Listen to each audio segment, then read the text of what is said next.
सिंचन घोटाळ्यावरून अजित पवारांचा गंभीर आरोप। पहिल्या युती सरकारनं पार्टी फंडासाठी प्रकल्पाच्या किमतीत 100 कोटी मागितले। अजित पवारांचा खळबळजनक आरोप कपोलकल्पित। मुनगंटीवारांचा दावा।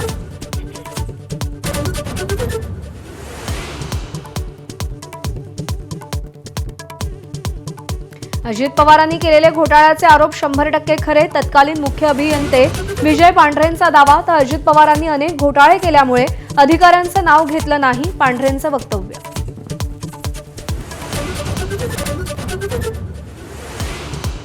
ठाकरे बंधू सकाळी 11 वाजता मुंबादेवीच्या दर्शनाला जाणार। मतदानापूर्वी ठाकरे बंधूंचं मुंबादेवीला साकडं।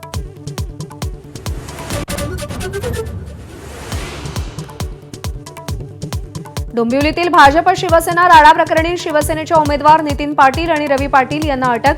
प्रभाग क्रमांक 29 मध्ये भाजपच्या पदाधिकाऱ्यांकडून पैसे वाटल्याच्या आरोपांवरून दोन्ही बाजूंच्या कार्यकर्त्यांमध्ये तुफान राडा। 5 जण गंभीर जखमी।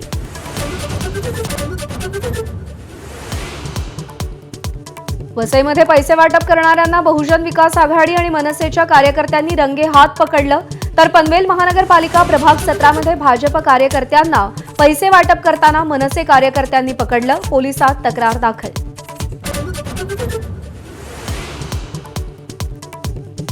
इराणमधल्या हिंसक आंदोलनात ट्रम्प यांनी आगीत तेल ओतलं। आंदोलन सुरू ठेवा, संस्था ताब्यात घ्या, मदत येतेच आहे। ट्रम्प यांची आंदोलकांना चिथावणी। इराणमध्ये लोकशाही पाहण्याची इच्छा। ट्रम्प यांचं वक्तव्य।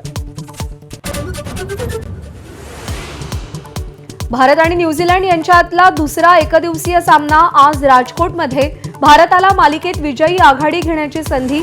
अक्षरदीप आणि नितीश कुमार रेड्डीला संधी मिळण्याची शक्यता।